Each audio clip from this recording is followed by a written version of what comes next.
This is MacroVoices with hedge fund manager Erik Townsend, the free weekly financial podcast targeting professional finance, high net worth individuals, family offices, and other sophisticated investors.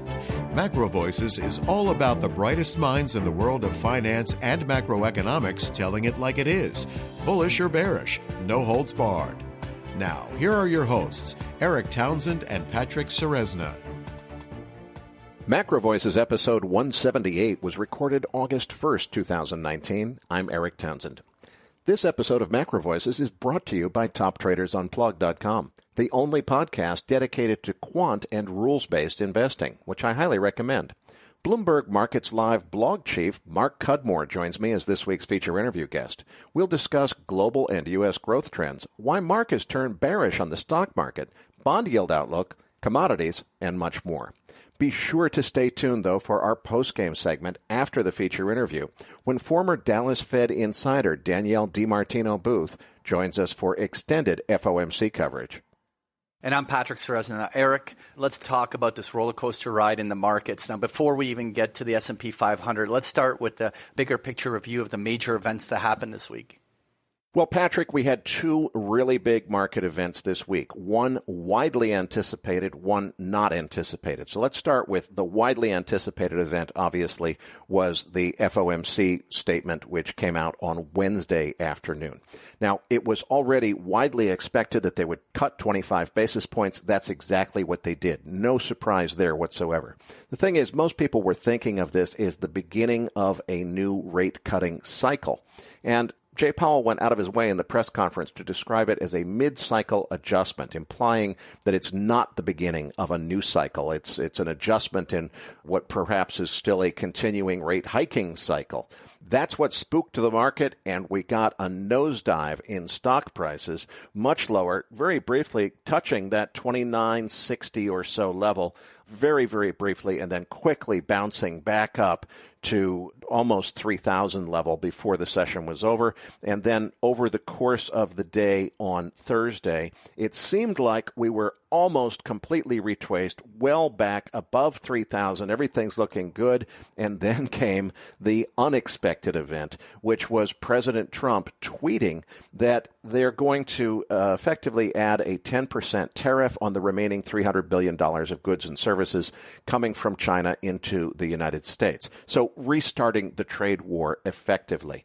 And that caused a much more dramatic sell-off in markets on Thursday afternoon after President Trump's tweet.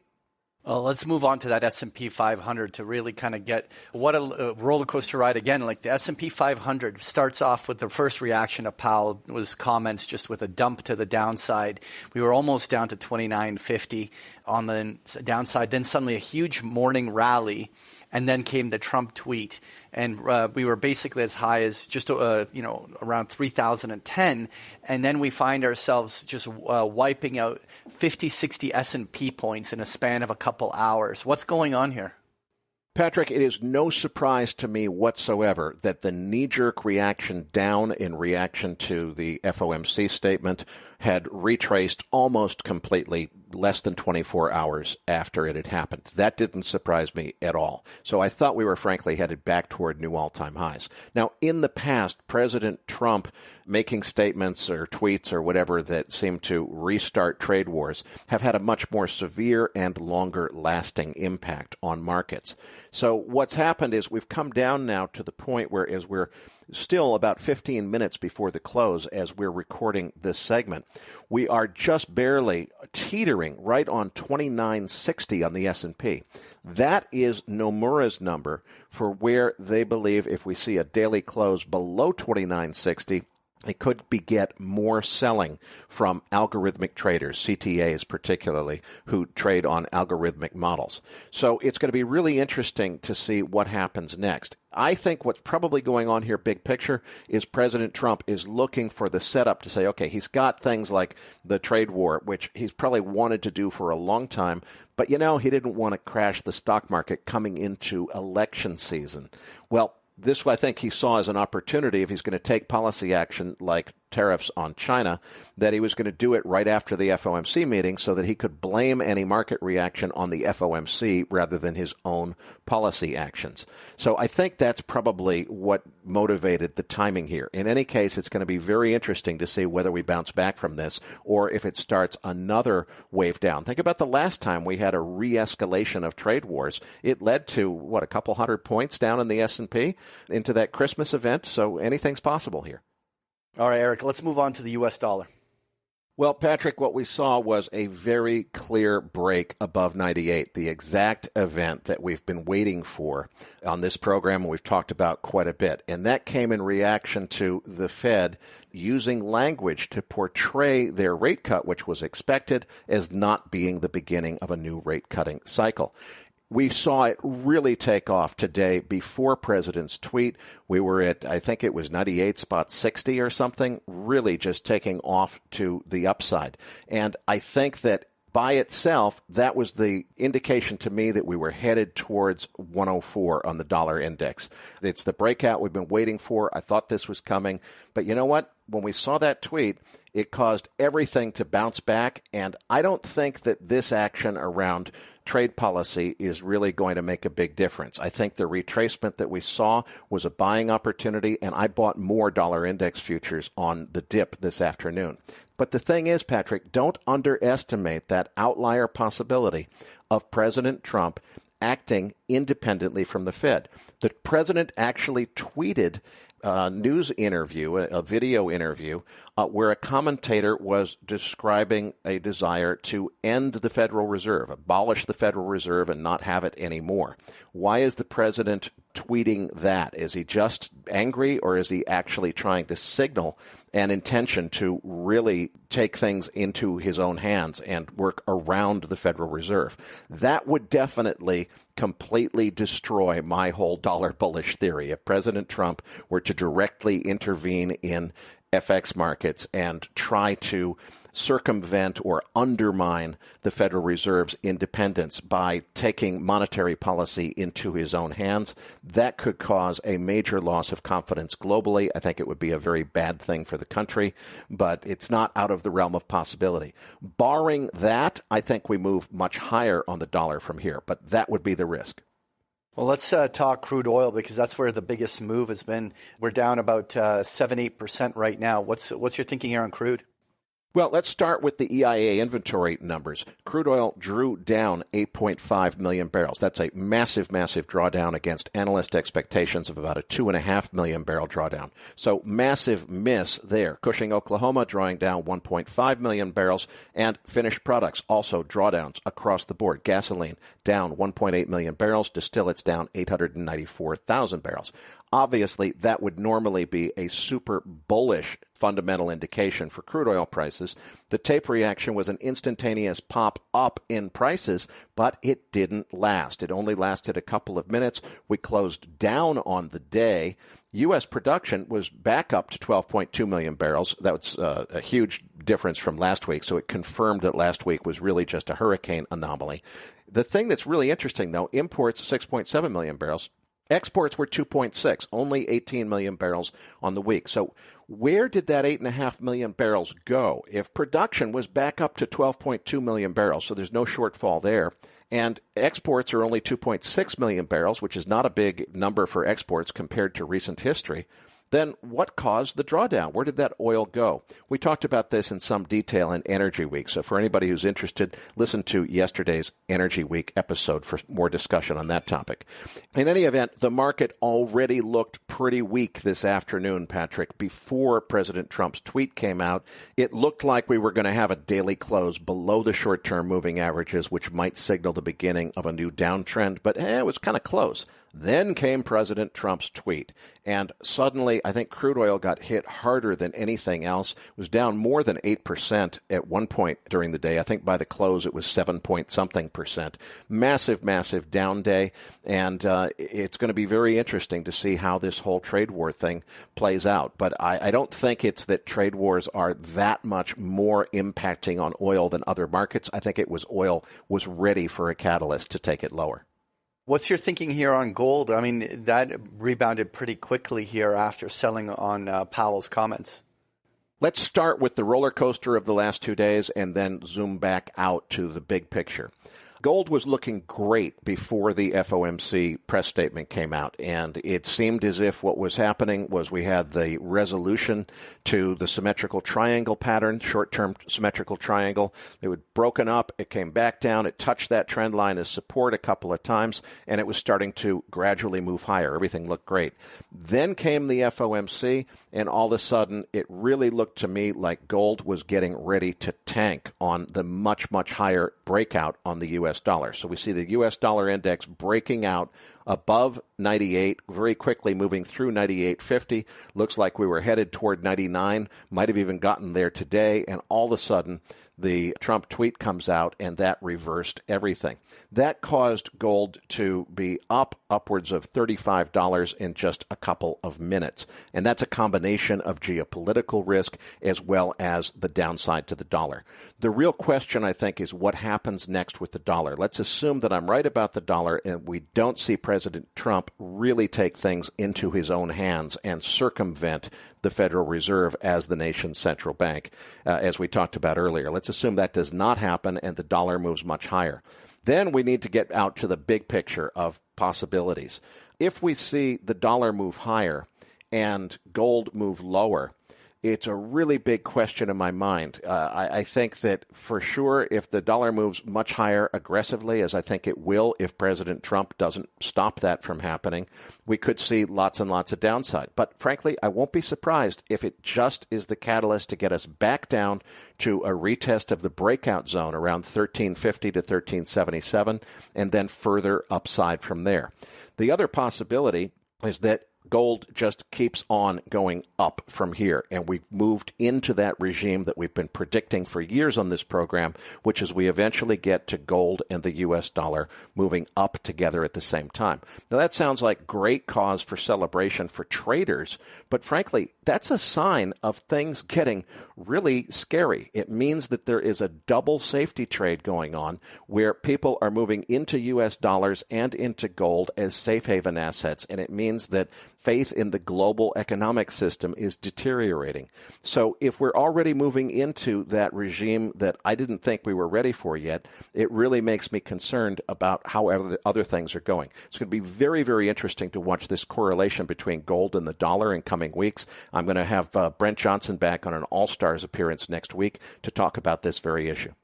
All right, let's talk those 10-year Treasury yields because we are now decisively below 2%. What's going on? Well, we came back down to 201 on the Fed news, and this morning we'd actually bounced very decisively. I think it was 205, 206, and it seemed like maybe we were headed higher in yield. Needless to say, President Trump's tweet was utterly devastating. We're actually looking at 1.89 just coming into the close at 4 o'clock on Thursday afternoon. So, holy cow, I guess I missed the opportunity. I was hoping to buy the dip. I thought we'd get back up to maybe a 2.20 yield or something, and if that had happened, I would have been buying. I missed the boat on that one, and it'll be interesting to see how much this continues and how far the trade war situation escalates from here. Okay, well, thanks for the update. Now, before we move on to this week's feature interview with Mark Cudmore, we're pleased to announce that we'll be releasing a second feature interview this week with another guest. Erik, what led to this development? Well, I was talking to Dr. Pippa Malkin when we recorded her All-Stars episode that aired last Friday. She, of course, lives in London now with her daughter. And her dad, Hal Malmgren, who lives in the United States normally, walked into the room at the end of the thing and said hi. And suddenly we just had this opportunity, and impromptu, we recorded a double interview with both Dr. Harold Malmgren, Pippa's father, and Pippa Malkin. So the setting here is the 14-year-old is cooking dinner. We have Hal Malmgren, who was an advisor to 4 U.S. presidents. That was Kennedy, Johnson, Nixon, and Ford. And Dr. Pippa Malmgren, of course, has been an advisor to 2 U.S. presidents. I kind of channeled my internal Jesse Felder and took a completely different approach. Instead of talking about markets, I got to ask Hal Malmgren how it feels as a father to both have been a presidential advisor himself versus watching his daughter follow in his footsteps, and what was that experience like to see his daughter become a presidential advisor as well, something I don't think anybody else in history has ever been able to say, that they advised multiple presidents and then their daughter went on to advise multiple U.S. presidents. So it was a very, very interesting interview.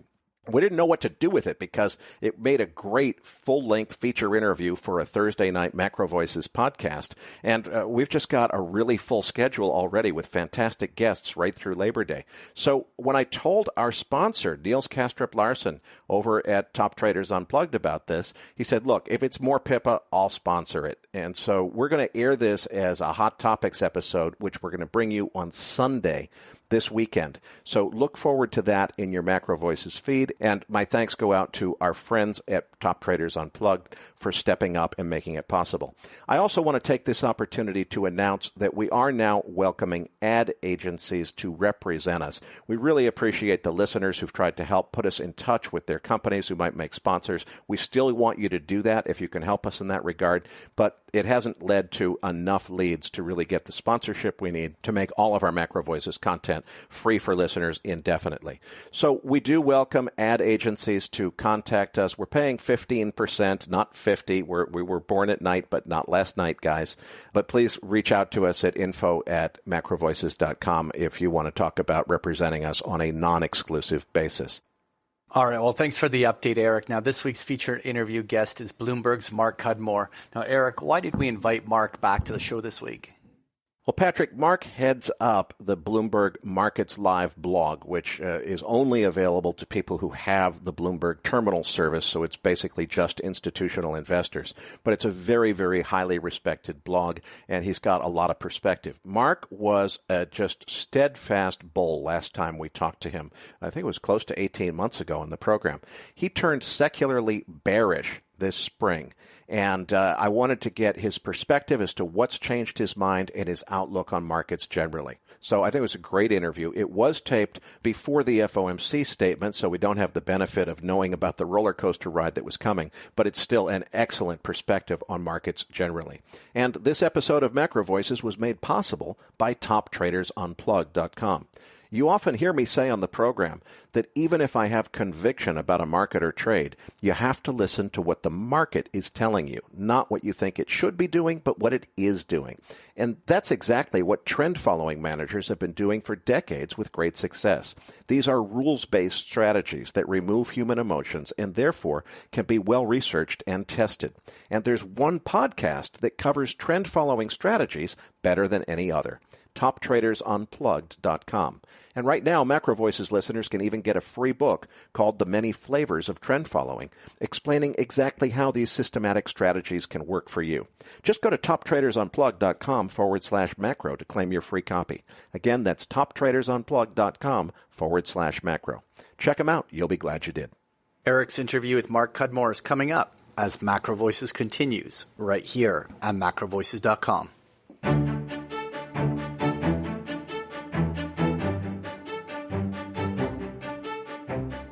And now, with this week's special guest, here's hedge fund manager Erik Townsend.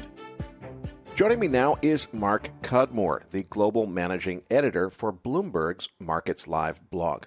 Mark, it's great to have you back on. I'm going to have to apologize to you because the last time we had you on, we recorded your interview on an FOMC week before the FOMC meeting, so we didn't have the benefit of knowing the outcome. We learned a lesson, and we promised ourselves we would never do that again. And it's you that we did it to again. So I apologize, and I'll ask our listeners to understand that Mark and I don't know, because we taped this ahead of time, what the outcome will be from the FOMC. But let's go ahead and dive in and start with the global growth outlook for the global economy. My view is that we're seeing awfully strong slowing signs, but a lot of people have different views. What's the big picture? How do you see this economy? I'm completely with you, and I think actually what's important to emphasize is that I'm not really sure that it matters too much that we're recording this before the Fed this week. I think that I do share your slightly more worried picture around the global growth outlook. I think that this is already set to be, well, we know it's already set to be the slowest growth in 3 years, but I think that the growth outlook will actually turn much worse towards the second half of the year. And I don't think that the Fed, no matter what they do, is going to change the story that much. Ultimately, we know from history that the Fed is a very poor ability to kind of change the economic cycle. They can kind of change the timing, alter it, but they can't stop a recession when it comes. And I think it's important to emphasize that the last two recessions that we saw in this century, we did see rate cuts come before the recession, but they didn't stop the recession coming. So in September 2007, they cut by 25 basis points. Recession still started in December that year. And in January 2001, the Fed cut by 50 basis points. The recession still came starting in March that year. And I think in both those cycles, the Fed had more than 500 basis points to cut. In fact, they did cut at least 500 basis points in both economic cycles, for both easing cycles. And yet it didn't stop the recession. Obviously, the Fed doesn't have that kind of ammo this time, and the transmission mechanism is even more impaired after years of QE. So the Fed was already poor at turning the economic cycle around even before QE, even when it had lots of ammo. Now it has neither the ammo and the transmission mechanism is broken. So I think that the global growth outlook is looking quite worrying. We last spoke in April 2018, so 17 months ago. It's actually interesting to note that JP Morgan's Global Manufacturing Index has declined in every single month since then, which is quite a good track record. And the preliminary PMIs from July almost guarantee will be in contraction for the third consecutive month when those numbers are released, I think the day this podcast will be published. So the collapse in global trade is really kind of impairing things, and I think that's kind of very important at the moment. You just, as a summary of this situation, there's so many different metrics to look at this collapse in global trade. I don't think anyone disputes it. You can do clever things like look at FedEx earnings or any kind of number of indicators. To me, I like looking at two of the world's best broad indicators, and that's Germany, which accounts for roughly 12% of global trade, and Singapore, the trade hub for Asia. So Germany 2019 GDP forecast has collapsed from 1.9% this day a year ago to 0.7% now. So it's quite an extraordinary kind of downgrade. And all the risks remain to the downside. The most recent IFO Business Expectations Index has dropped to the worst level in a decade. And at least, a decade ago, it was on the way back up. Now it's actually on the way back down. It was on the way back up in the crisis back then. But we're going back into another crisis, I think, but a more minor crisis. The most recent manufacturing PMI at 43.1 in Germany suggests a recession is likely coming there, or it's certainly a high risk. And the manufacturing PMI has actually been in contraction territory all year. So Germany is not only the most important economy in Europe, but it's also so dependent on trade. So it's a great broad measure. And it looks like it's heading for a recession. So I struggle to overlook that signal. And especially when that's combined with what's happening in Singapore, where I live, electronic exports, most recent reading, have seen more than 30% annualized decline, and that's for 2 consecutive months. We've not actually seen that kind of drawdown since the crisis again. It's quite incredible. And Singapore's such an open economy, it really captures what's going on in Asia. So I think that both the trade hub in Asia and the trade hub in Europe are kind of showing this collapse. Now, there's not the same kind of trade hub which matches up quite so well in North America, because US is a little bit more closed economy, but Mexico is the closest. And as we know, the Mexican economy is in absolute dire straits as well. So I think we're getting a very kind of consistent message there.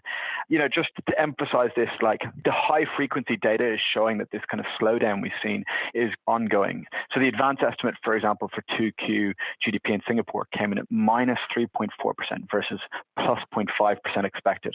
That's the worst quarterly reading since 2012. But all the high frequency data like retail sales, industrial output, and PMIs suggest that contraction is ongoing. So there's clear problems for all the big trade indicators. I'm very worried about global growth that's primarily based on a manufacturing and trade situation. And so the outlook is definitely more negative than it's been for many, many years for me. Now, Mark, I think the story on global growth, I mean, it's undeniable. It blows my mind that anybody could disagree. But in the case of U.S. growth, I'm also thinking the U.S. is not immune. Some people seem to think the U.S. is somehow not going to be subject to all the same forces that everybody else is feeling. What's your take on U.S. growth? So it's interesting you say that because, obviously there's these scary signs to the world's best trade indicators, and then you combine that with the message that we're getting from manufacturing. And I think that the optimism around the U.S. is actually particularly misplaced. It's not that suddenly the U.S. is going to have the worst growth in the world. It's that it's there that people are most in denial about what's happening, and I think not looking possibly ahead to how some of these indicators are going to play out. And they're taking a very optimistic kind of outlook. I like applying Occam's razor, which is, make the least number of assumptions as possible. And I think many people's optimism is based on a number of things which don't look likely. One is, of course, the U.S. U.S.-China trade war being resolved. And I think that's kind of particularly misplaced. So, as I mentioned, the trade, the manufacturing is a problem, but for the U.S., particularly as the decline in the capex in the U.S. will probably accelerate by the end of the third quarter, just as the lagged impact of May's tariffs hit. So we saw that last year, that the tariffs kind of came in the summer, but we really saw the economic impact towards the kind of fourth quarter. And I think this year we've again seen the tariffs about a month or so earlier, and we'll probably see them towards the end of the third quarter is when we'll start seeing the economic impact. And that's because there's like a little bit of front loading, and there's just kind of delay in kind of adjusting business supply chains, etc. Also, the guidance from U.S. corporates in the past 2 weeks has made clear that third quarter is likely to see earnings shrink for the first time probably since December 2015, which we seem to be ignoring because 2Q earnings are holding up okay, even though most of them came before the tariffs were in place. So companies are going to get hit directly on the profit side, just as the economy is getting hit. And that's going to be a double whammy on capex to kind of help accelerate the end of the cycle. And I do think this is very much contingent, I will say, like my bearish outlook, I don't think matters too much on the Fed meeting this week and the guidance, as I mentioned, but it does matter a lot on the U.S.-China trade war. I don't see a resolution coming anytime soon in that. And I think if I'm very wrong in that, if we do get a resolution which removes all tariffs, and I think it's important to emphasize the resolution needs to remove tariffs, not just call a peace. If we don't get something that removes tariffs, then I think the situation will be much worse. And I think it's important to emphasize that the view on the trade war, well, speaking in the US, I was in New York a few weeks ago talking to a lot of investors, and the view on the trade war in Asia is very divergent. In the US, it's very much seen that it's entirely Trump's decision, and that Trump will want a deal with China before the election in 2020, therefore to boost the economy, and therefore because that will suit him, ultimately there will be a deal. I think the view in Asia is that since May, that's massively changed. Up until May, that was true. China wanted a deal as well. They were really downplaying the trade war domestically, and they were kind of happy to kind of make some kind of peace with Trump, especially since they're going through their domestic deleveraging campaign. But what's actually happened since May is that the narrative onshore has completely changed. So rather than like ignoring the trade war, kind of downplaying it, they've actually hyped it up quite a bit in the domestic press, and they now no longer can be seen to not get a win out of this. I mean, there's been reference back to the Opium War treaties of the mid-19th century, so going back 150 years, which kind of shows the timescale they're thinking of. They're not thinking on election cycles. They don't need to think of election cycles. So, Xi Jinping seems to have given the message quite clearly from the Standing Committee of the Politburo. You must get a win out of this in some way. So obviously there's many ways that both sides can sell whatever agreement as a win, and I realize that's a situation that can be fudged, but it's not that neither side can being seen to concede completely. Certainly, Trump has bipartisan support for a hard line on China and the U.S., even if maybe not his exact tactics. So it's not something, and he's made it such a big part of his campaign that he's taking a hard line there. It's not something that he's going to concede probably completely on. And I think likewise, China, while they might be able to, convey the message in a certain way domestically, again, they cannot concede completely. So I think a deal is going to be very hard on U.S.-China. And Trump even said this recently, that China may want to wait till after the election. I do think that, there's been some slightly better data in the U.S. recently, but I do think that the focus is on the wrong thing. So people keep on pointing to unemployment as proof that the U.S. economy is doing wonderfully and the Fed shouldn't be cutting rates. I find this completely bizarre because kind of one of the things you learn very early on in economics is that unemployment is a lagging indicator. And I think it's worth kind of pointing to what happened in the last three recessions as an example. So in 2007, unemployment had only risen from the 4.4% cycle low to 5% before the recession started. The unemployment obviously peaked at 10% in that cycle. So most of the pain came after the recession. Again, in 2001, unemployment had only risen from 3.8% to 4.3% before the recession started. It peaked at 6.3%. In 1990, unemployment had risen from 5% to 5.5% pre-recession. It peaked at 7.8%. So generally, there's been about a 0.5% climb in unemployment from cycle low before the recession officially starts. Of course, we don't get confirmation that the recession has started until many months later. So that will kind of tally with the recession starting around when unemployment hits 4.1% in this cycle. And that's easily possible by end of this year, early next, which is when I think that we may get close enough to a recession starting in the US, probably maybe in December or January type period. Obviously, these things are very hard to predict very exactly, but that's kind of my rough base case. And I should emphasize that there's a chance we might avoid a technical recession of 2 quarters of negative growth, but I do think it'll be close enough to a recession in terms of a severe impact on markets, which is what I care about most. Well, let's move on to what you care about most then and talk about markets. Why don't we start specifically with U.S. equities? Yeah, sure. So I think this is probably where I've got the most interesting view. I think, when I've been on with you before, I've been on in a good period and for markets in a bad period. And both times I've kind of really emphasized that I've been a deep structural bull for many, many years. I can't actually remember the last time I was a structural bear in US equities, but it was at least 2011. I did stay too bearish after the last cycle. I can't remember when I finally learned my lesson of what QE was doing to the system. But now for the first time since at least 2011, I'm a structural bear on US equities. I think the timing of that decline is hard, but I guess I'd phrase it that up until now, for the last many years, I've had periods of being tactically bullish, tactically bearish, but I've always been in the mindset of ultimately you're buying the dip. It's just a change of how low you buy the dip. And I think it's now the mindset of now I think ultimately you're kind of selling the rally, but exactly where you sell the rally, I don't know. And that's what I'm trying to work out. I do think that the sell-off starts imminently, but I would have said that to you a month ago and obviously been wrong because we're at record highs.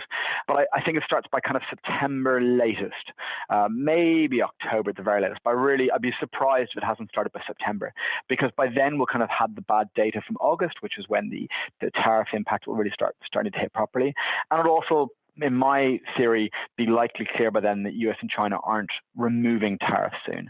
And then what happens is we'll see economic forecasts get slashed, and then we'll see earnings forecasts get slashed. So we're seeing the earnings guidance come a lot lower over this earnings season already, but I think that we'll see Wall Street really react to the fact that the economic forecasts are getting slashed everywhere.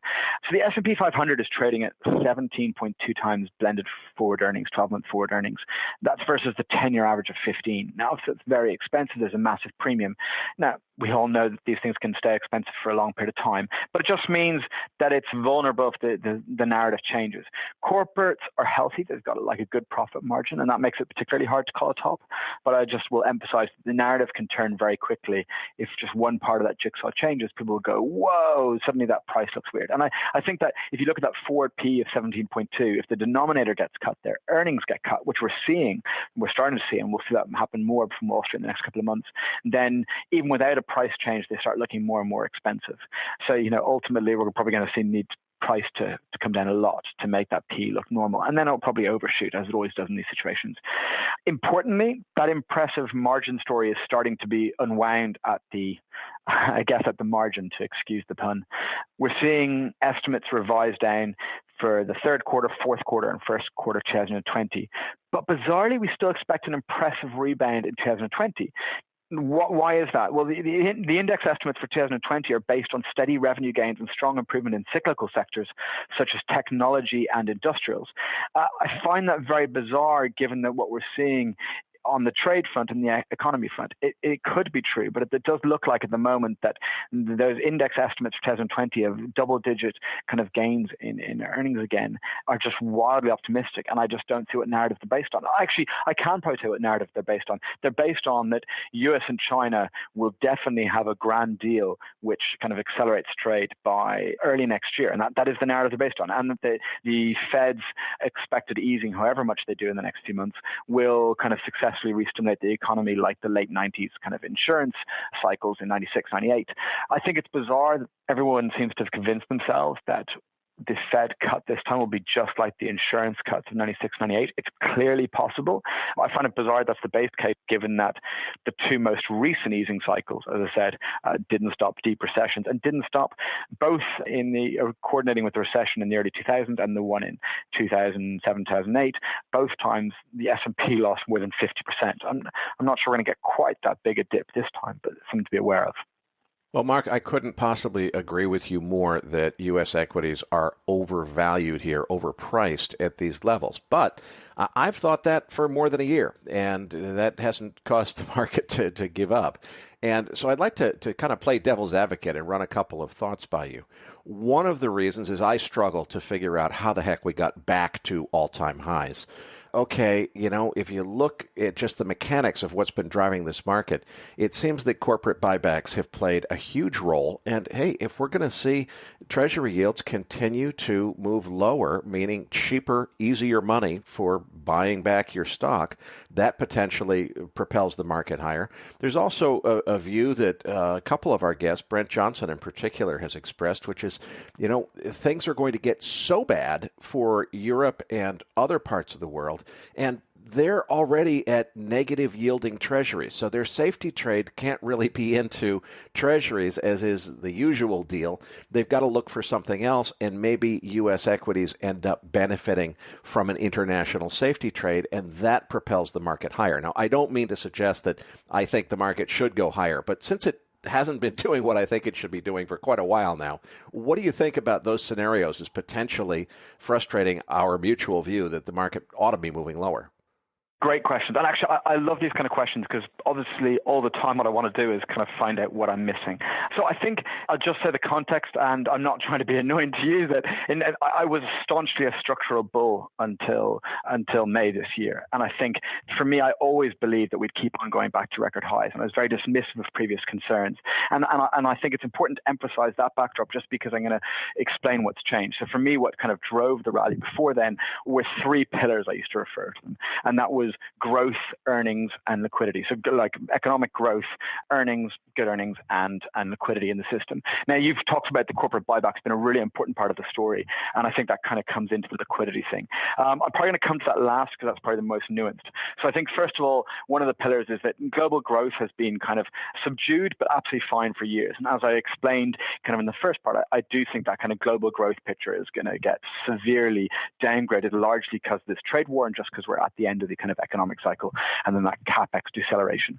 So I think that growth is one pillar that's about to be taken out by the end of this year. The second pillar is now earnings. Now we've come off an incredible earnings period. Both internally in companies, we're making a lot of structural changes and then just technology help. But then, of course, we had the stimulus that came through in the US, the tax cuts. So we've had a massive boost in earnings. And again, as I said, the earnings picture is changing very drastically. It turned out we didn't quite get, I think, negative earnings in first quarter this year. And I think second quarter, we're going to be, again, slightly positive, but they're still massively down in the last couple of years. So already the earnings outlook is less positive, but it's not been taken out yet. Now, the estimates show that third quarter is likely to be, as I said, the first negative earnings quarter for the S&P 500 since December 2015. So suddenly that's a second pillar taken out. So two of the pillars have been taken out. Now, the third one is liquidity. There's clearly abundant liquidity in the system. And, central banks are still overall pumping a lot of cash into the system. One of the favorite things I love pointing out, it doesn't matter too much about quantitative tightening. We discussed this actually a year and a half ago that, the Fed is only the fourth most relevant central bank in the world when it comes to providing liquidity. The ECB, the PBOC, and the BOJ all have balance sheets around 5.3 trillion roughly, whereas the Fed's balance sheet is now around 3.8 trillion. So they're just they're 30% or nearly 30% bigger than the Fed. Each of them is nearly 30% bigger than the Fed. So I think that overall we got a lot of liquidity in the system. But it's interesting, if you take their combined balance sheets, the peak in central bank balance sheets was actually in March 2018. So I think that's quite interesting to note. So we had a whole decade going up to March 2018 where central bank balance sheets just kept on growing and they kept on pumping more liquidity into the system. So that was something that suddenly changed. So the fire hose liquidity has been turned off. It's not coming massively lower, but it is a bit lower. Importantly, PBOC, probably the most relevant one, did peak out in March 2018. But the PBOC, ECB, and Fed all have smaller balance sheets today than they did then in dollar terms. The BOJ is the only one that's increased. So liquidity has suddenly stopped being pumped into the system. And as we know it's very important in markets. It's the kind of second derivative. It's the rate of change. It's not necessarily the nominal level that matters so much. I also think that the liquidity situation around corporate buybacks in particular can change very rapidly. So one of the things, the structural things that's happened in the market since the crisis amid the regulation is that liquidity in the credit market is incredibly impaired. And this is not a novel idea. Many people have warned about this. Many of the biggest credit buyers have warned this. Many of the biggest issuers have warned this. So, Bank of America, I believe they're some of the biggest kind of issuers of leveraged finance, and they've kind of warned about the liquidity in the system. PIMCO, for example, have warned about it. So, many of these big names have warned that there's a liquidity problem there, and that's because banks can no longer be the middleman to kind of step in and provide a break in the system when things go wrong. So the reason I kind of explain all this is credit's obviously pricing very tightly at the moment. There's this hunt for yield, etc. But that situation can change much more rapidly than it could 10, 12 years ago. I mean, the last crisis was a credit crisis. I was working in Lehman Brothers at the time, so I kind of saw it from a front row seat. And yet the liquidity couldn't disappear as quickly as it can now. So I think that so as I said, there's three pillars that were driving the rally. And that's why I've been a kind of structural bull for many years. And suddenly, I think in the fourth quarter of this year, we're going to have the growth pillar taken out. We're going to have the earnings pillar taken out in the third quarter. And I think that the third pillar of liquidity is no longer as dominant and strong as it once was. And it can actually quickly turn negative in practical purposes for companies if we get a bit more of a negative view. So if the credit cycle starts turning, it could turn much more negative very quickly. And I think that's where you get your little bit of a mini financial crisis. And I should emphasize, I'm not calling for a repeat of the great financial crisis or the global financial crisis of 2008, but just like a bit more risk-averse environment. So I think that's kind of the point I'd emphasize. And I think the final point you made is a good one, is that, like, hey, if the whole world's in a bad place, where do you put money? I mean, do you keep on putting it into European negative yields? I think that, as I said, if the credit cycle turns, there's a lot of leverage in the system. So suddenly that kind of, actually a lot of it just happens in deleveraging. Suddenly people start cutting down. There's less need for this money to find a home if we do get that kind of credit blow up, which kind of causes deleveraging. So I think that's the first point to emphasize, that you can just get this wealth destruction like we see in every recession, like we see in every crisis. This is, again, not a particularly novel idea, but because we haven't seen one in more than 10 years, people can't always think about it or remember it. So we just get that generally de-wealthing effect. But I also say that, one of, I guess, my central theories is that, US has outperformed for the last 4 or 5 years for many valid reasons. And I think that era of outperformance in the US is coming to an end, or is at an end, essentially. And I think that, obviously, US is still the world's largest economy, so if it goes through a bad period, everywhere is going to suffer. But I think that it's unlikely to pick up as quickly afterwards. And I think that there's many markets in the world, probably more in emerging markets, that will suffer that kind of initial pain when the US kind of catches a cold.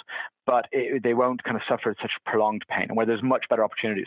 And I think you talk about where can you put money, there's not always a liquidity, but many emerging markets do offer much higher real yields, are structurally much safer, they're much less deleveraged. Many of them do not have the external vulnerabilities they did have a few years ago. The currencies are super cheap. I mean, these are just incredible fundamental stories longer term.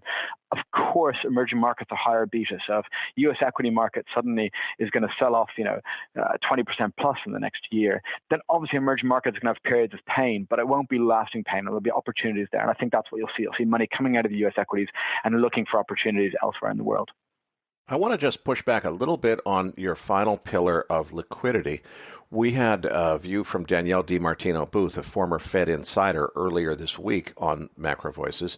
And she said, look, the thing to watch for at this FOMC is what everybody does is they shift gears from everybody's anticipating the meeting to focusing on what's going to come next. And she said the question you have to ask is this is going to be the Fed's, assuming that you and I both have the same assumption, which is by the time our listeners hear this interview, there will have been a 25 basis point cut.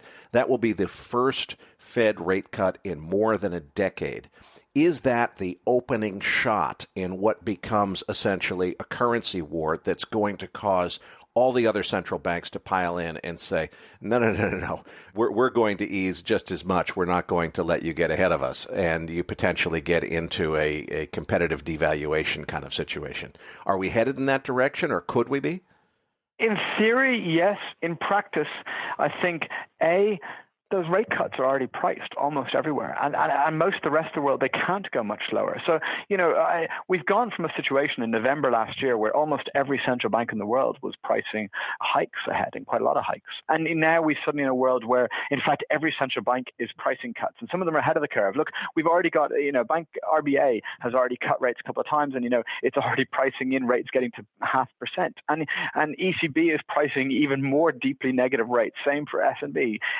Bank of Japan is somehow, pricing in the idea of more easing. I mean, it seems frankly unbelievable. These countries that are already negative, deeply negative, are pricing in more easing. So they can't do much more. And importantly, they can't do loads more than's price. And I think this is one of the most important things about the Fed, about, again, having been so positive earlier on this year. And like when January, when the Fed turned dovish, and people were like, oh my God, what does that say about the economy? And I was like, hey, wait a sec. They surprised dovishly. This is only a good thing for equities. This should see equities roar in the next few months. The difference is now is it's hard for them to have that kind of dovish surprise impact. We're already pricing in the Fed, making 2.5 rate cuts by year end. Yes, they still have a little bit of extra ammo to deliver more. Like we need to price in the fact that they're going to cut probably 200 basis points in this cycle, ultimately 225 basis points in this cycle.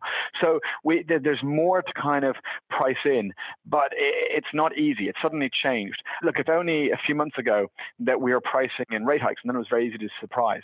Now that the 2-year kind of the shift in the 2-year yields has just been frankly incredible. And so I think that in theory it's right. Like the Fed will cut 25 basis points, and then other central banks will soon follow, or some of them have actually got ahead. It's not even following. This is a general theme, and I don't necessarily like the idea of currency war. These are people enacting monetary policy, and yes, currency is one side effect of that. I'm not sure they're directly targeting the currency. But there's only so much they can do, and most of what they can do is priced. So yeah, there's a little bit of positive support to come in that front over the next year or so. But I think if we get to a world where we're pricing in the Fed cutting the full, 225 basis points to get back to 25 basis points upper bound, then in that world we're already in a super negative world. We only get into that world when equities have already sold off 25%. So I don't think that kind of negates the view. No. Let's move on to Treasuries. A lot of smart people thought once you go past 3.10, it's all over, secular bear market in Treasuries. And, of course, we've seen the opposite. What has been the primary driver in your mind of this reversal, and does it have farther to go? So Treasuries have got a mixed one for you. So I don't have super strong short-term views of these levels. I think it's very hard at these levels. I think it's one where, last time, every time I'm going to go on this podcast, I'm not shy on my views. I'm going to get some things right, some things wrong. And the Treasuries one is one I got right last time in terms that I said to you, whereas in April last year, and I said that I did not believe in the bond bear market at all. I was not believing that risk at all. And I think, it was a big theme at the time because yields were just touching towards 3% for the first time in years. And everyone was kind of going, this is it. And many people had called for the start of the big bond bear market. And my theory at the time was that just because we're ending the 30-year bond bull market doesn't mean we need to go into the next long-term bond bear market. And the reason I'm repeating this is because the views haven't changed. So at the time, I said, look, I thought the top end of the range for 10-year treasuries would probably be about 3.2%. I think in November, 6 months later or 7 months later after our podcast eventually reached 3.24%. But that was around the top. And my whole argument at the time was, we have structural disinflation, which I just think is completely underestimated, both from technology, not just through the Amazon effect, but also just because the extraction, production, and distribution of commodities is continuously getting much cheaper, and that's also the main input for prices, and obviously the demographic effect. So we've had massive asset price inflation, but that does not feed through to the necessarily consumer price inflation basket. So I think that people are understanding those structural disinflationary impacts on consumer price inflation, and therefore I did not see inflation being a threat, and therefore I did not believe that we're going to see kind of treasury yields go too high, and especially because last year when we spoke, I didn't know that March 2018 was going to be the peak of central bank balance sheets. So I was very much in the camp last April that, there's just endless liquidity in the system and it's still being added. And it's just, as long as all that liquidity in the system, they're going to continue to buy yields when they get too high. So that kind of worked out in the past. And I'm emphasizing that because at this point now, I'm struggling to have these kind of views. I do actually believe that 10-year yields ultimately are going to have lower to go. The other view I kind of had last year was that we'd see further flattening in the curve. And we've now had that flattening. We're now close to kind of inversion in the 2-year, 10-year bit. Many other parts of the curves have inverted, and I think we'll probably see a little bit further flattening at some point. And I do think that 10-year yields ultimately have lower to go. The problem is close to 2% at the moment, whereas the next 25 basis points, I really have no clue. And, my bias as a trader is kind of go, whoa, they've come a long way very fast in one direction, maybe a little bit of a bounce. But again, I would have said that a little while ago, and we haven't really seen much of it yet. So I don't have any conviction about where the next 25, 30 basis points is. But I do think that 10-year yields around here completely make sense. It's not illogical at all, and this has always been my long-term view, and I think they'll probably continue to come lower. I think you do not see yields in the U.S. sell off. I mean, something I've written many times last year is I never see 10-year yields in the U.S. getting kind of above 4% basically ever again until you have like a US dollar currency crisis, which might happen at some point in the future, but I don't see it as close. So to me, I just don't believe the arguments into a bond bear market. I think we're in a massively wide range, and that's the status quo for many years. Because I currently have for the first time in many years, I have a much more bearish view on the global economy and US equities. I do think that those 10-year yields will kind of test much lower again next year at some point, but the exact path is hard. You mentioned the dollar. Let's get your views on the U.S. dollar. I remain a kind of secular dollar bear. So I was looking last time for 2018, I was looking for a powerful dollar bounce in the second half of the year, which we got. And I said at the time it wouldn't be a move to fresh highs. But again, I turned bearish. And basically, we've had that big, powerful bounce at the end of last year. And I'm now expecting the next kind of 10% move in the dollar will be for weakness. Again, though, the timing is super hard. And in very short term, especially given that I don't think the Fed that's going to come out just before this podcast is going to be overly dovish. I think even short term, there might be a very little bit of kind of upward pressure again first. But as I mentioned earlier, I think the era of US outperformance is at an end. I think that Trump's attitudes towards trade and his more isolationist approach is forcing other countries to try bypassing the US as much as possible, and companies. This is not easy because it's the world's largest economy, and it's something that people are very reluctant to do. But because he's kept up this isolationist approach for a couple of years, more and more companies are just going to try having their supply chains just bypass the US. So it's going to become increasingly less relevant. It'll remain dominant, but its dominance will decline. I think Trump's currency intervention threat will help cap the top side. I know it's not expected he's going to come in anytime soon, but if you suddenly see euro dollar down at 1.05 or you see dollar yuan up through 710, suddenly that might be escalated. So I think that helps cap the top side for the dollar. I think as I mentioned, the US actually has much more room to cut rates. So the rate of change in the US will be more drastic than elsewhere in the year ahead. So as I said, most of the countries are already deeply negative. There's not much lower they can go, whereas the US can go much lower. And I think that'll change. And I think that's relevant because the reason I called for a large 2018 bounce was that the massive rise in US real yields hadn't been priced, and the US was outperforming in growth. And while the US still might do better than many on growth this year, it's where the optimism, as I mentioned at the start, is still most misplaced. So I think that real yield benefit will get slashed in the year ahead, and the growth outlook will change a chunk. And I think I should just mention again the secular argument of, the US share of global GDP and trade is declining, and as with its share of global reserves, which are still over 61%, but slowly declining over time. These are both really slow, kind of long-term themes, but we are seeing them happen. And it's very hard to kind of trade these super long-term themes. They're important to have in mind, but you can't kind of trade them on a month-to-month basis.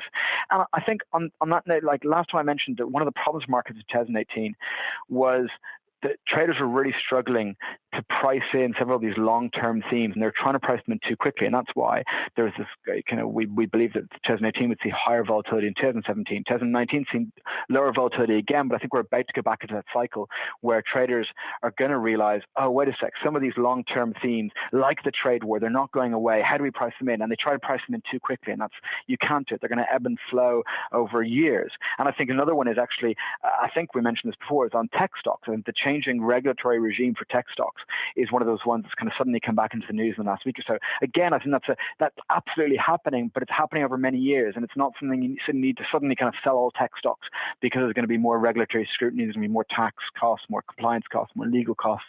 But it's something you need to be aware of, that it's going to be slowly shifting over time. And again, it's going to ebb and flow. The tech companies are going to get some victories, some governments are going to get some victories, maybe France with their kind of tax there. So I think that these are long-term themes which traders really struggle to battle with. And I think that was the shift between 2017 and 2018. And I think, again, now we're about to go into that shift where people are going to realize some long-term themes are very, very important.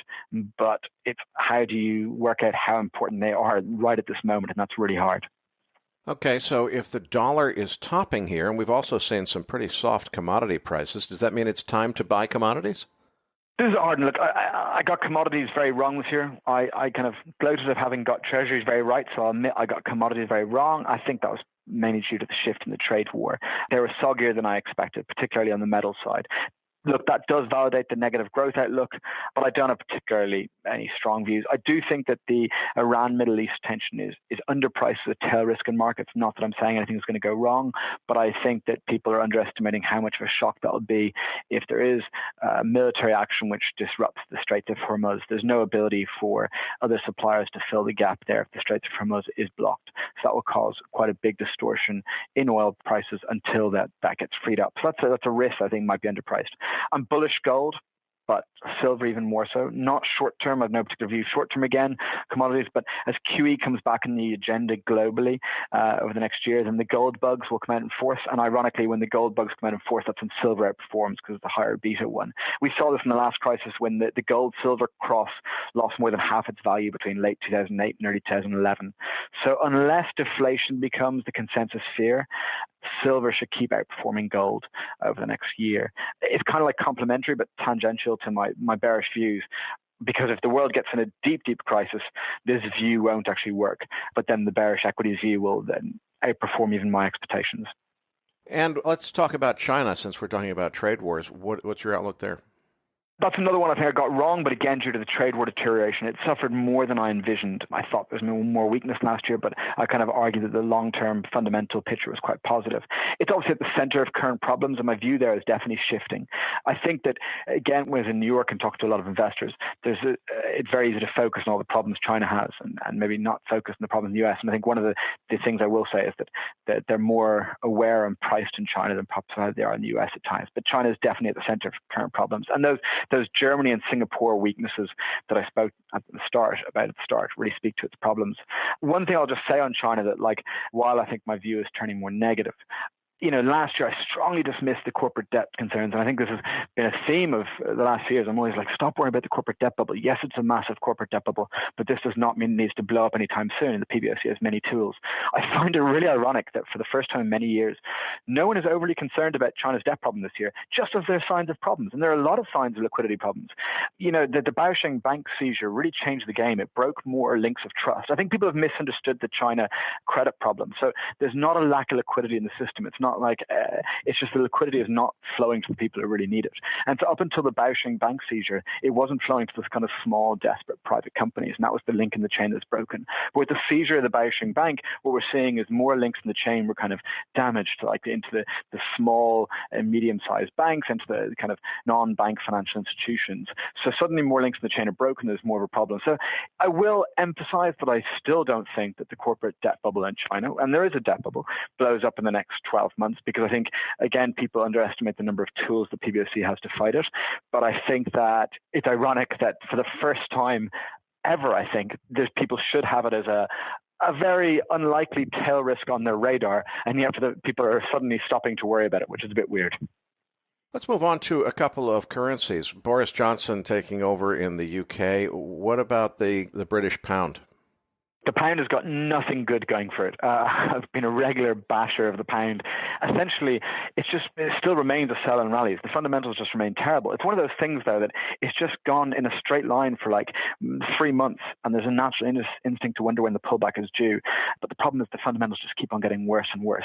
The collapse in the PMIs across the board recently, manufacturing, construction, and services, suggests that the country may be heading toward a recession. The current account outlook, which is the tail risk, continues to deteriorate. It's now the consensus estimate on Bloomberg is now 4.3% of GDP for 2019. And that consensus estimate was at 3.5% only 3 months ago.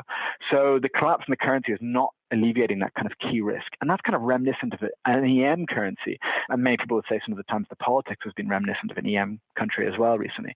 The UK is a leveraged economy. It's backed by a large and growing current account deficit. It's got deeply negative real yields, and it's got poor growth. I mean, none of this is good for a currency.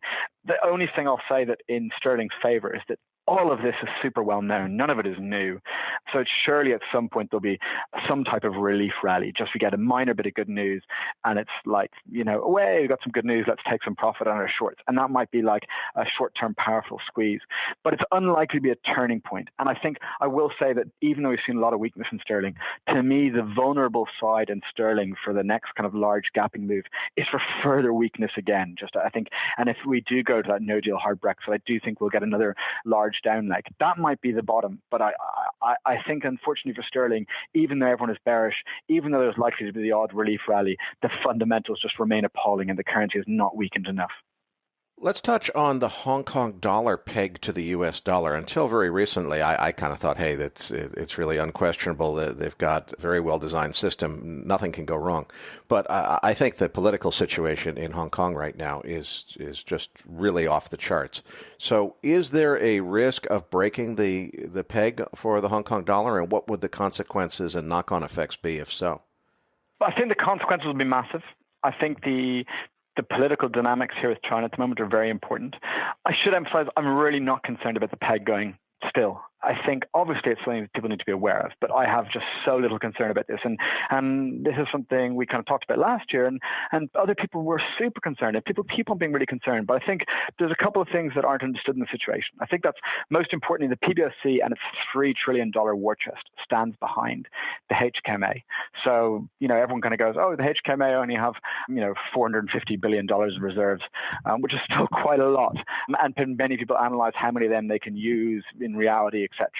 And I don't want to get into too details and arguing about that because we could have a whole other podcast about that. And I've written lots about this before, kind of arguing with some other people about this.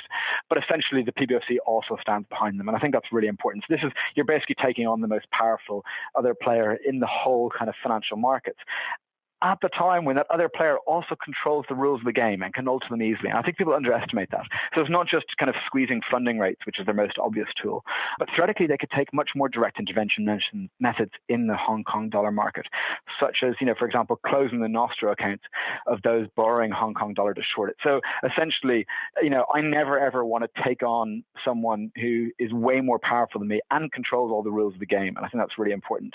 And also their experience. The HKMA has dealt with peg situations or peg challenges in the past. This isn't a novel situation for them. So I think that experience is crucial. And what's most interesting is Hong Kong reserves last month just hit a record high. There's no sign of attack. There's no sign of them needing to intervene. So I think it's funny that a lot of, particularly again in the US, there's very high profile attackers of the Hong Kong dollar. And as I always say, look, I'm completely unconcerned. But if I'm wrong, I'm going to get advance notice. I can change my view in time. If I suddenly see Hong Kong reserves start falling precipitously, well, then maybe I'll change my mind. But I just find it bizarre that people focus capital and effort and time attacking something which is nearly going to be impossible to break on their terms. And second of all, shows no sign of any kind of weakness. So yeah, I do not think it's a risk, but obviously the political situation there at the moment is worth watching. And in terms of consequences, it's absolutely massive if something does go wrong. Well, Mark, I want to thank you for a fantastic interview. As always, you're just a fire hose of fascinating information. Before I let you go, though, please tell our listeners a little bit more about the Markets Live blog and how they can follow your work at Bloomberg. Yeah, sure. I think, unfortunately, for some of your listeners, most of my content is only available on the Bloomberg terminal. Most of that is on the Bloomberg Markets Live blog, as you mentioned, and that's MLIV Go. I also do a column, a NI Macro View column, but ultimately it's all on the terminal or occasionally on MacroVoices podcast. Well, you've got to love that, and we'll have you back again soon. Patrick Ceresna and I will be back as MacroVoices continues right here at MacroVoices.com.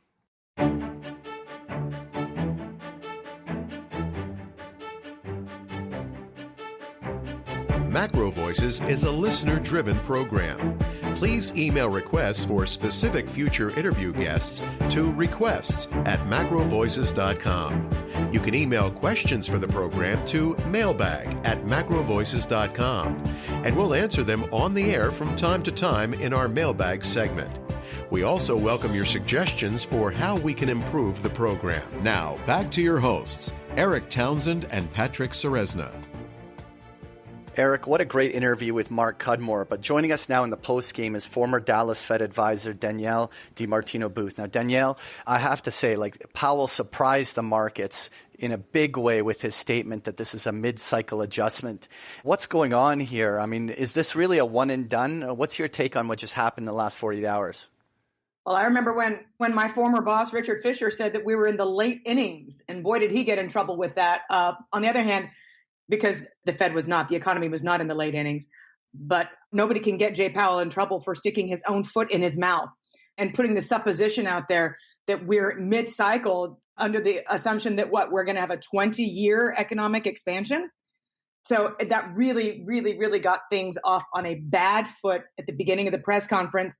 And then he actually managed to chase his tail at the podium and go back and forth, confusing markets. We were watching 200-point swings in the Dow while he was at the podium because he was giving out such contradictory signals to the market that the only thing that was apparent in the end was he didn't know what was going on. Danielle, one of the other things that came up in this meeting was, and it doesn't seem to have gotten a lot of press attention, is they basically pulled the plug on what they call balance sheet reduction, which everybody else calls quantitative tightening. What's the significance of this, and what meaning should we ascribe to that particular policy move that nobody's really talking about? Well, so this is a tacit admission because they would never call it quantitative easing, and they would also never call it quantitative tightening because they wanted for people to look at these policies as being simply mechanistic in nature and easy to be wound up and just as easy to exit and wind them down. And it would be watching paint dry and put it on autopilot, but it was definitely not going to be a form of monetary tightening. Well, guess what? If it wasn't a form of monetary tightening, then they would have let it quantitative tightening conclude in September as originally planned. And instead, they pulled the plug at this latest meeting, which, again, they're saying, you know what, we were wrong. That is what the Fed said. We were wrong. It was indeed a form of tightening that at least gave the perception or exacerbated the situation of a dollar liquidity shortage. Now, tell me if I'm exaggerating or reading too much into this, but Danielle, September is only a month away. Is this an admission that things were going so badly that they couldn't even stay the course for one more month on their balance sheet reduction before taking reaction to avert something going even more badly wrong? I mean, it seems to me like you don't pull the plug at just 1 month early unless you're really worried. Well, not unless you listen to what else came out of the other side of his mouth, that we were mid-cycle. So again, it was a sea of contradictions because but before we had today's rebuttal, shall we say, from the White House, before we had today's rebuttal, the markets had begun to price out that September, the certainty of that September rate cut. So even though there was a little bit of upset in the markets, they're still close to all-time highs. Jay Powell may have actually put his head on the pillow the night of the meeting and said, you know what, there was very little collateral damage. The markets do not have September priced in as a certainty. I've had my cake. I'm eating it too. All is good until, of course, today. Let's move on then to the White House reaction, because not only has President Trump said very publicly, thank the Fed for this, it's the stock market, it's the Fed's fault, the Fed let us down again. There's been some very strong rhetoric there. But I think what happened this afternoon is the trade war tweet about China got so much attention that most people missed another tweet from President Trump where he's retweeting a media interview with, I forget who the pundit was, but somebody who was calling to abolish the Federal Reserve completely. It wasn't Ron Paul. It was some other commentator on the abolish the Fed thing. So all of a sudden, the President of the United States is retweeting media interviews with people who favor abolishing the Fed. Is this just the President venting frustration, or is there a possibility that we're actually headed into a situation where the President of the United States seeks to eliminate or take away the power of the Federal Reserve as an independent central bank? Well, so ask yourself this basic fundamental question. Can the president, after every time the Fed meets and does not satisfy what he wanted in terms of additional easing, like that he feels his peers are getting in Europe and in China, does the president have the ability to, excuse the pun, trump out a fresh set of tariffs after every Fed meeting that dissatisfies him? No. So he has to up the ante. He has to say, you know what, if you continue to defy my will, which is what the Fed, by the way, is obligated to do. The Fed is obligated to be independent. If you continue to defy my will, then I'm just going to take away your independence. And there's no sure thing. There's no shoe in at all. There has to be a few rational lawmakers left in Congress. I could probably count them on two hands. It wouldn't be a shoe in, but boy, would it upset the global financial system because of the way that we are the world's leading central bank. We drive the train. And what if we tell the rest of the world the train is driving blind, we've fired the conductor? Well, I really want to pick up on that, and particularly what it would mean in terms of the rest of the world's commitment to the U.S. dollar as the world's global reserve currency. Let's suppose, for sake of argument, that lawmakers would ultimately not allow President Trump to actually abolish the Fed, so there is no more central bank in the United States. Let's assume that we're not going to get all the way to that outcome. But we do go through a process where President Trump is very publicly and visibly, seemingly trying to cause that outcome to occur. It seems to me like if I put myself in Mario Draghi or Kuroda-san's shoes, my confidence in continuing to rely on the U.S. dollar as the world's global reserve currency when the head of state is trying to abolish its independent central bank, that just doesn't add up for me. What do you think the consequences and implications could be? So you're describing a very logical potential progression. And that is that if confidence is shaken to a significant enough extent that you have some other major players in the world economy begin to contemplate more than they already are. We know that the dollar, as in terms of its position in world trade, has declined over the past few years since China has risen up. I'm not saying that the Chinese currency has in any way displaced the dollar, but dollar transactions have indeed gone to other currencies as countries contemplate our runaway deficits and debt. But what if such a move on the part of the White House was to amplify and expedite those contemplations, such that the IMF or other global entities were to get involved to say, okay, we need to come up with a doomsday plan in the event that this actually happens. So think about that, because we're already on a slippery slope because we've used the greenback as a weapon of mass destruction towards our allies. So you don't want global powers that be sitting around big tables in conference rooms contemplating how and what they would do in a post-dollar reserve currency world, ... just in case the man over in that White House succeeds. Danielle, let's follow this through. One of the things that a lot of people have said is, look, even if various people, because of concerns about the U.S., in the opinion of some people, overstepping its authority in telling other countries what to do, particularly with respect to Iran sanctions, what people have said is, look, don't worry about the U.S. dollar and whether it's going to be the global reserve currency for one simple reason, which is there is no viable alternative to the U.S. Treasury bond market for central bank reserve assets, because there's no other bond market in the world with the depth and liquidity needed to absorb central bank-sized capital flows.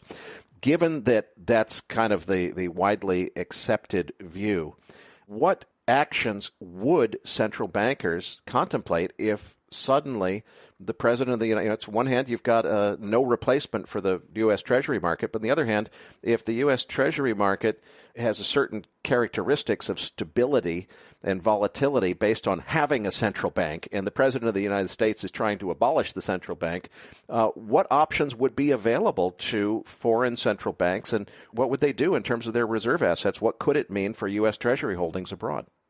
Well, I think that a potential interim agreement could be forged among the other countries who would have a potentially partially viable currency. I don't mean to be talking in circles, but I'm just saying that the euro can't stand on its own, the yuan can't stand on its own, and the yen can't stand on its own.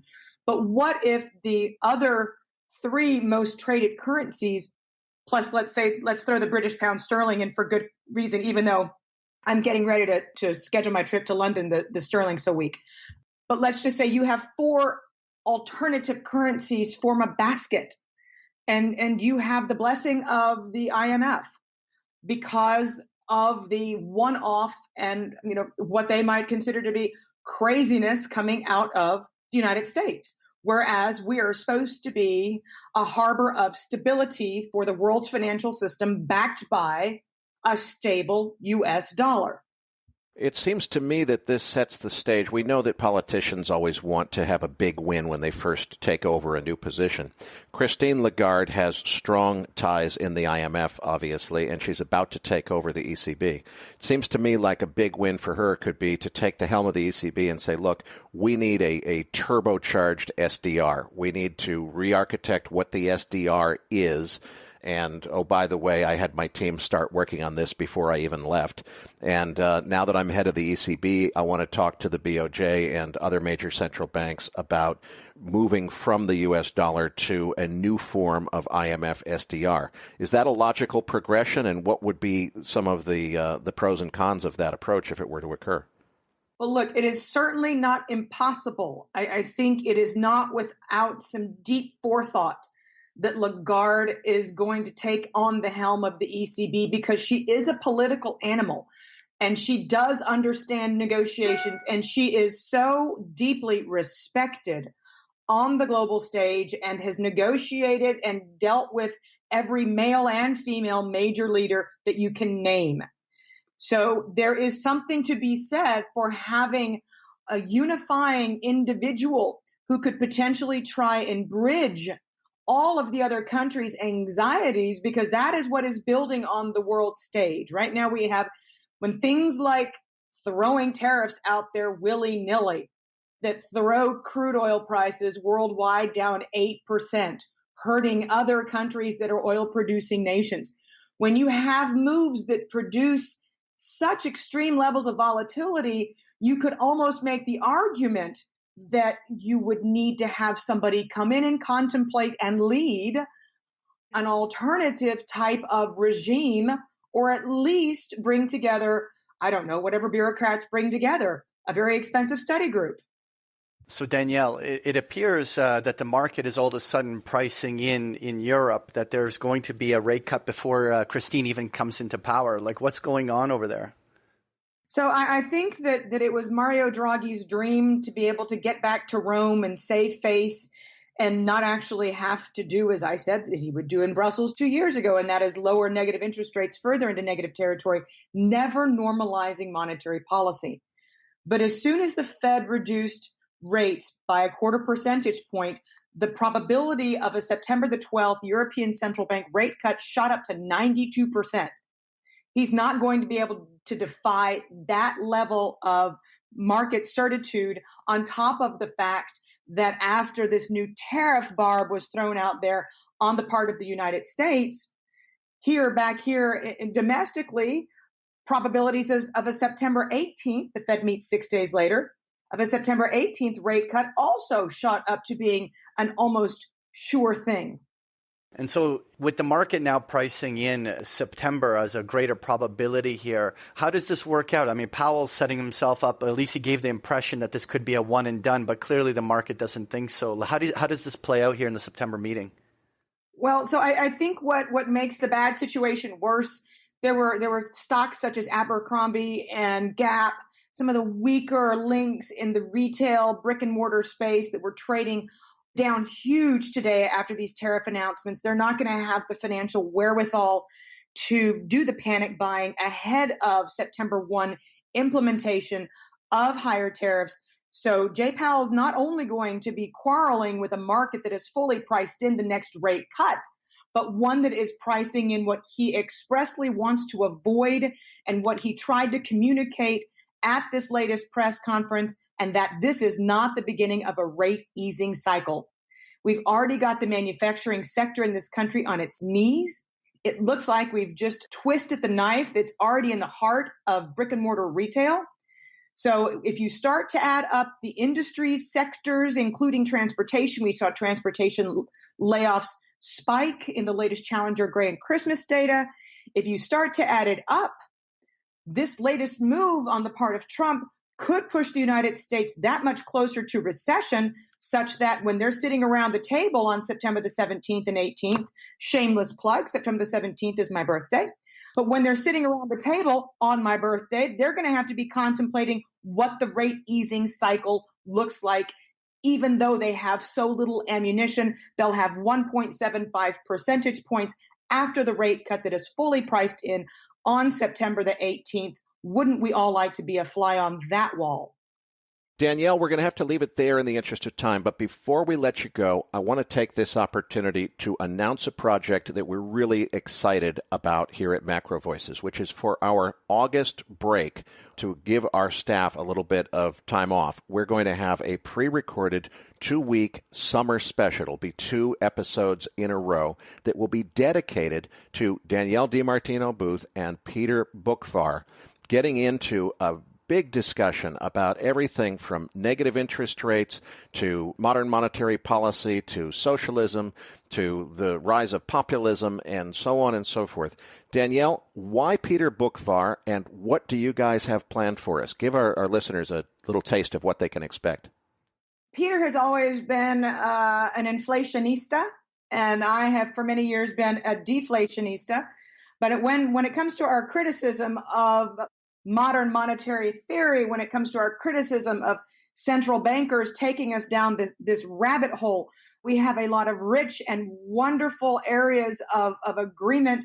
And I think just hearing Danielle and Peter talk, because we talk every single day, will give people such deep insights into people who've been working together. Even while I was at the Federal Reserve for a decade, he was one of my advisors as I was an advisor at the Fed. Just to hear how the thinking comes together will be such a tremendous opportunity, I think, for all of your listeners. We're really looking forward to that. And listeners, you can expect those 2 episodes to air on August 22nd and 29th. So that's coming up. And of course, Danielle will be back for All-Stars appearances on our regularly recurring schedule.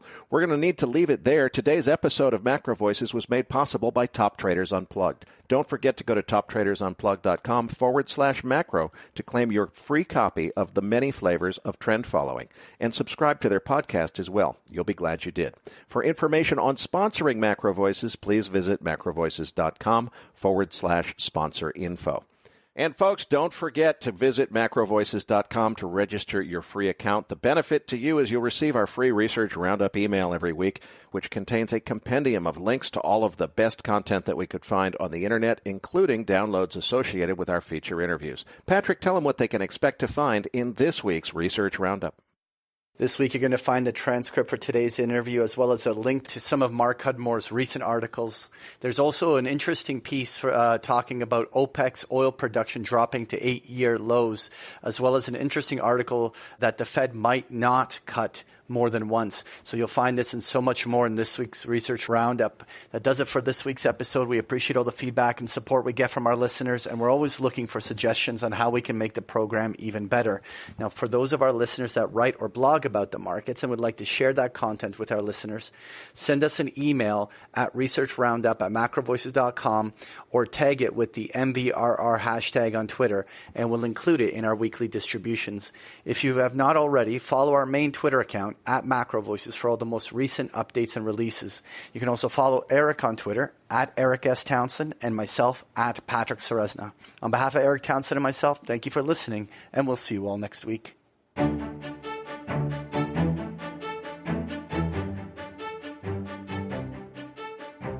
That concludes this edition of MacroVoices. Be sure to tune in each week to hear feature interviews with the brightest minds in finance and macroeconomics. MacroVoices is made possible by sponsorship from BigPictureTrading.com, the Internet's premier source of online education for traders. Please visit BigPictureTrading.com for more information. Please register your free account at MacroVoices.com.